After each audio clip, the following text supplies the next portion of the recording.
Hi friends, గొర్రెల కాడికైతే వచ్చినాను.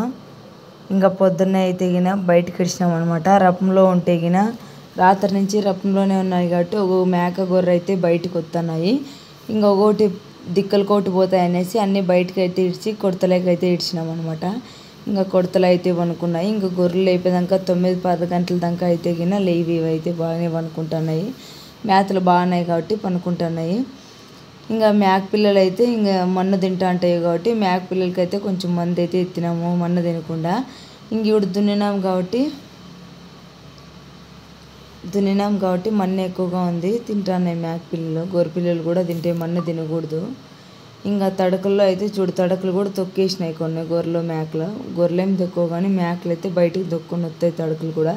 ఇంకా మేమైతే ఈ మధ్య కొంచెం పెద్ద తడకలు గేజున్న తడకలు అయితే చూడండి అట్లా తడకలు అయితే బాతినాము బయటికి రాకుండా. ఇంకా మన పక్క తోటల్లో అయితే పంటలు ఉన్నాయి కాబట్టి మళ్ళీ మేకలు ముందుగానే పోతుంటాయి తొక్కొని.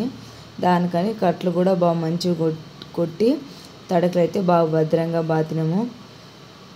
ఇంక ఇప్పుడైతే మొక్కజొన్న పెట్టినారు, ఒట్టు పోసినారు. ఇంకా మనం కూడా ఒట్టు పోసినాము. ఇంకా ముందర మొక్కజొన్న కూడా ఉంది. పక్క తోటల్లో అయితే చాలా పంటలు ఉన్నాయి కాబట్టి మళ్ళీ మన గొర్రెల కాడ దగ్గరలో ఇంకా వేరే గొర్రెలు కూడా ఉన్నాయి, వాళ్ళ గొర్రెలకు కూడా పోతాయని బాగుండే తడకలు అయితే బాదినాము. ఇంకా మన్నులేకైతే వచ్చినాయి కాబట్టి గొర్రె పిల్లలు మన్ను తింటాయని నేనైతే తోలుతాను.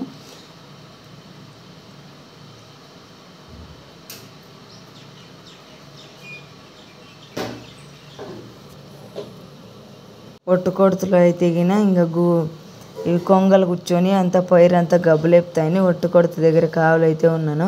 చూడండి చిన్న పైరు అయితే వచ్చింది. ఈరోజు అయితే చూసినాను కాబట్టి చిన్నగా పైరు వచ్చింది. ఇంకా నీళ్ళు కూడా ఎక్కువ నీళ్ళు కాకూడదు పైరుకైతే గిన. అప్పుడప్పుడైతే ఇంకా 4 గనుములు పెట్టేసి ఇదైతే పీకెత్తాను నీళ్ళు.